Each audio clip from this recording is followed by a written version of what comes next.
நல்ல சார் அதெல்லாம் இருக்கட்டும்.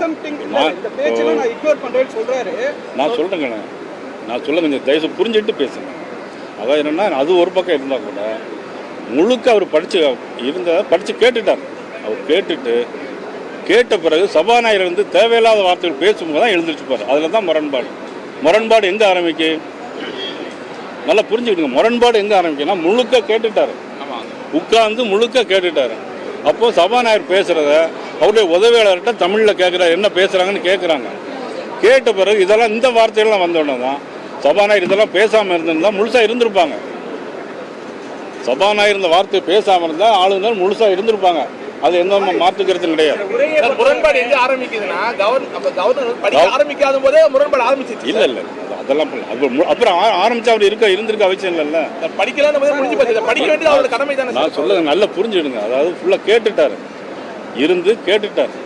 அவர் இருந்து கேட்டுட்டு அதுக்கு பிறகு சபாநாயகர் பேசினதுக்கு அப்புறம் அவர் போறாரு. இல்லை சார், இப்போ ஆளுநர் உரையை பொறுத்த வரைக்கும் கவர்மெண்ட் வந்து தயாரிச்சு ஆளுநர்கிட்ட தான் அனுப்பி அவர் விசவளிக்கப்பட்ட பிறகு தான் வந்து அது வந்து இப்போ அந்த நீங்கள் அதன் பிறகு அவைக்கு வந்ததுக்கு அப்புறம் வந்து அதில் வந்து எனக்கு உடன்பாடு கிடையாது, தார்மீக ரீதியாக ஆக்சுவலாகவும் உடன்பாடு. அதான் என்ன நல்லா புரிஞ்சுக்கங்க. எப்படின்னாக்கு கவர்னர் வந்து உரையிலே இருக்கு என்னன்னா மத்திய அரசு இவ்வளவு உதவி தேவைப்பட்டோம் தரல அப்படின்னு அவங்க சொல்லிட்டாங்க. அதுக்கு பிறகு சபாநாயகர் இருந்துச்சு எங்களுக்கு இது வரணும், கோட்ஸு சவர்கர் பேசுறதுனால தான் முரண்பாடு. இல்லை சார், அது வெளியில் போகணும். நான் சொல்கிறது வந்து படிக்க ஆரம்பிக்கும் போதே வந்து நிறைய இல்லை அவர் அதெல்லாம் ஒன்று சொல்ல படிக்க ஆரம்பித்த பிறகும் அவரெல்லாம் உட்காந்து கேட்டுட்டு தானே இருக்காரு. அப்போவே எழுந்திரிச்சு போயிருக்கலாம். நீங்கள் கேட்குறபடி அப்போவே அவர் எழுந்திரிச்சு போயிருந்தாருன்னா அது முரண்பாடு. நான் முரண்பாடுக்குள்ளே வரல சார். நான் என்ன கேட்குறேன், ஏன் வந்து இசைவளிக்க அதாவது வந்து அவர் தான் அப்ரூவ் கொடுத்துருப்பாரு. அதாவது என்னன்னா இது வந்து அரசியல் ரீதியாக தான் சார் பார்க்க முடியுது.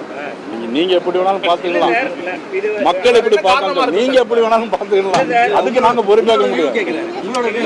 இல்ல இப்ப ஸ்ரீதர் கேட்கறதுக்கு நான் பொறுப்பேற்க முடியாது.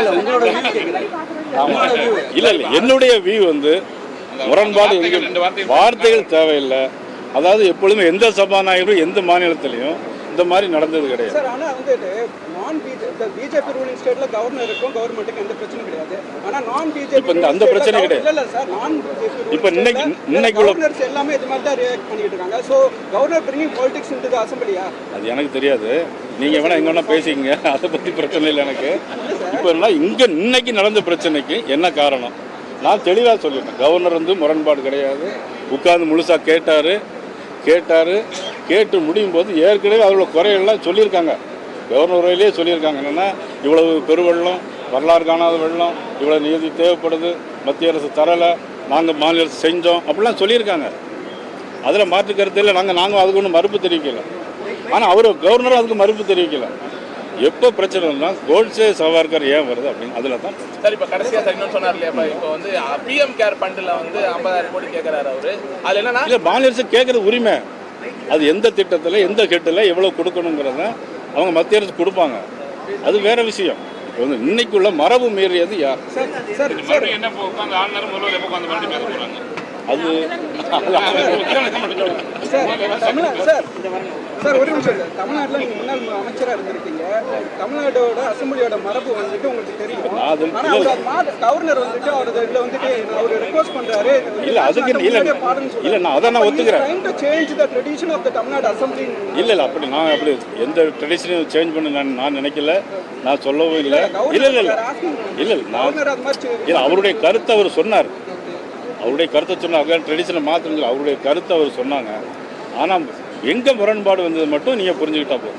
சார் கவர்னர் ஆனால் தமிழ்நாடு அரசு கொடுத்த அந்த அவர் வாசிக்கக்கூடிய அந்த புத்தகம் கொடுத்துருப்பாங்கல்ல, ரஃப் காப்பி கொடுத்துருப்பாங்க, அது அப்போவே புறக்கணிச்சிருந்தாங்க. திரும்ப இவங்க அரசு திணிச்சு வாசிக்க சொல்லி இல்லை அப்போ ஓகேன்னு சொல்லிட்டு இங்கே வந்து வேண்டாம்னு சொன்னாங்க. இல்லை அது என்னன்னு கேட்குறேன். அதுதான் இல்லை அதாவது என்ன பொதுவாக கவர்னர் ஆங்கிலத்தில் வாசிக்கிறதும் சபாநாயகர் தமிழில் வாசிக்கும் ஒரு இது. ஆனால் வந்து சபாநாயகர் கவர்னரே வந்து நீங்களே வாசிக்கணும்னு சொன்னாலும் அது ஓகே தான். அதனால் வந்து தமிழில் பொதுவாக சபாநாயகர் என்ன சொல்லுவாங்கன்னா இதில் பொதுவாகவே இது தமிழில் இருக்கக்கூடிய எல்லா குறிப்புகளையும் சபையில் ஏற்றுக்கொள்ளும்பாடு கேட்டுக்கொள்கிறேன்னு சொல்லுவாங்க. அல்லது அமைச்சர் பேசுனது எம்எல்ஏ சபையில் ஏற்றிட வேண்டியதுன்னு சொல்லுவாங்க. இன்னைக்குள்ள பிரச்சனைக்கு அதுதான். கவர்னர் புறக்கணிக்கவே இல்லை. அவைக்கு வந்து தான் புறக்கணிக்கிறாரா சார்? இல்லை அவைக்கு வந்து தான் புறக்கணிக்கிறார். இதை வாசிக்க மாட்டேன். நன்றி வணக்கம். ஆங்கிலத்தில்